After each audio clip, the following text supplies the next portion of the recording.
আসসালামু আলাইকুম, Ratna family blog থেকে বলছি। কেমন আছো তোমরা সবাই? তো অনেকদিন পর আবার একটা ভিডিও নিয়ে আসলাম। তো সময় পাচ্ছিলাম না, বাসায় বিয়ে বাড়ি অনুষ্ঠান। তো সেদিন ভিডিওতে দেখেছিলাম যে আমার জালের মেয়েকে দেখতে এসেছিল, সেই ভিডিও নিয়ে আমি ইউটিউবে একটা আপলোড দিয়েছিলাম। তো মাশাআল্লাহ অনেক ভিউ হয়েছে দেখলাম। তো এখন নতুন করে আমি আর একটা রান্নাবান্না ভিডিও নিয়ে আসলাম। তো আমি আজকে আপনাদের জন্য রান্না করে দেখাচ্ছি যে বেগুনের তরকারি রান্না করব। তো তোমরা সবাই কেমন আছো, ভালো আছো কি না আমাকে লাইক কমেন্ট শেয়ারে জানাও। তো প্রথমে আমি পাতিলাটা গরম করে নিয়েছিলাম, কারণ বাসায় গ্যাস থাকে না। তো আগে রান্না বান্নার ভিডিও নিতে গেলে তো সময় বুঝে কাজ টাজ করতে হয়। গ্যাসের জন্য আমাদের কষ্ট হয়ে গিয়েছে, গ্যাস আসবে যখন তারপর আমাদের রান্না বান্না করে খেতে হয়। কি আর করার, কিছু করার নাই, বাংলাদেশটা হয়ে গিয়েছে এখন বর্তমানে এই অবস্থা। প্রচণ্ড খারাপ বাংলাদেশের অবস্থা। কী যে হবে আল্লাহ জানে বাংলাদেশের ভিতরে। যারা ঢাকার বাইরে আছে বা বিদেশে দেশে আছে তারা একটু ভালো আছে মনে হয়। আর প্রচণ্ড জিনিসপত্রের দাম প্রচণ্ড। তো প্রথমে আমি মশলাগুলো ভালো করে কষিয়ে নিয়েছি। তো দেখেন কিভাবে সব কিছু রান্নাবান্নার প্রস্তুত করতে হয়। সকালে ঘুম থেকে উঠেই বাচ্চা কাচ্চাদের খাওয়ার পরে আমাদের রান্নার টেনশন করতে হয়, কারণ একজন ঘুম থেকে উঠে আগে, একজন উঠে লেট করে। তো কিছু করার নাই, বাচ্চাদের নাস্তা করিয়ে তারপর আমার চুলার দিকে যেতে হয়। আর বাচ্চাদের না খাওয়ার পারলে তো আর চুলার কাছে তো যাওয়া সম্ভব না। তো অনেক সময় ভিডিও নিতে পারি বা অনেক সময় ভিডিও নিতে পারি না, আমি দুঃখিত, কি বলবো আর। তো রান্নার মাঝেও বাচ্চাগুলো বিরক্ত করে। তো একজন মাশাআল্লাহ একজন ছোট্ট একটা বাচ্চা আছে, সে তো সারাদিন আমার বিরক্ত জ্বালায় খাইতেছে, কিছু করার নাই। মায়েরও দিতে পারি না, কখন জানি রাগ উঠা যায় মায়ের মুখ দিয়ে দিয়ে মেরে। তো প্রথমে আমি ভালো করে হলুদ মরিচ ধনিয়া গুঁড়ো দিয়ে এগুলা ভালো করে নাড়াচাড়া দিয়ে মশলা কষিয়ে নিয়েছি।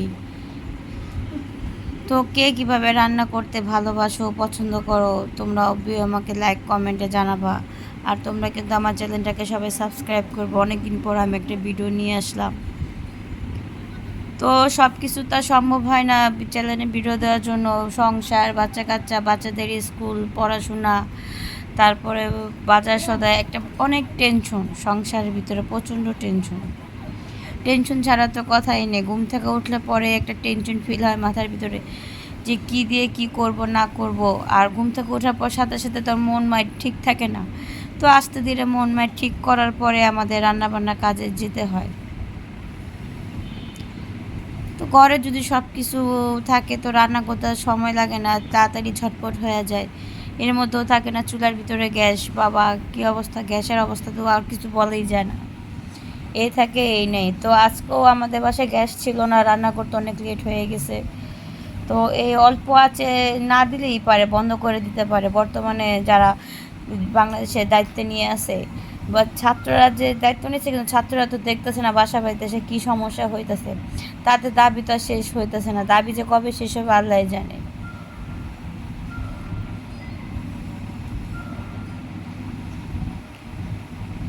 যদি আমার কথাগুলো ভালো লাগে বা আমার চ্যানেলটাকে সবাই সাবস্ক্রাইব করবেন। তো দেখেন আমি বেগুনের তরকারি রান্না বসিয়ে দিচ্ছি, কিন্তু বেগুন আলু সুন্দর করে আমি ধুয়ে রেখেছিলাম, তো ওগুলো আমি ছেড়ে দিচ্ছি।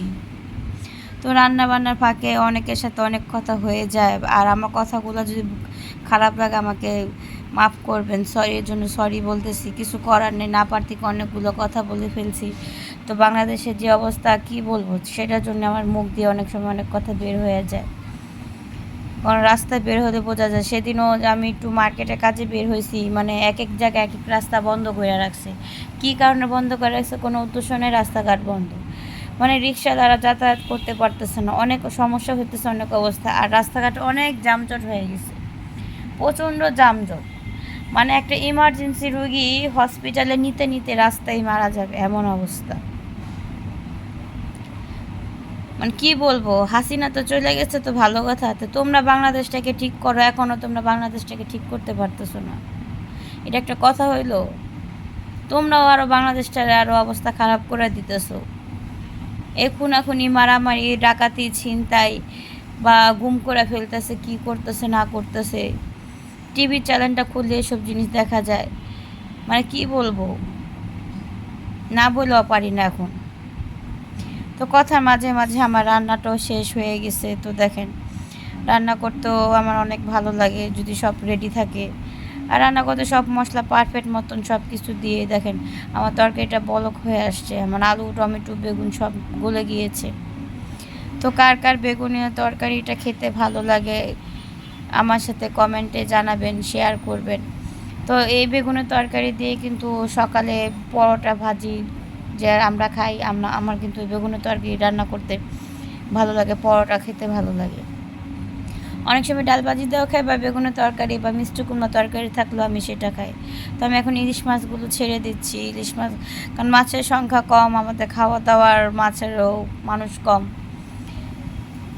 তাই অল্প করে মাছ দিয়ে আমি রান্না বান্না করে নিলাম।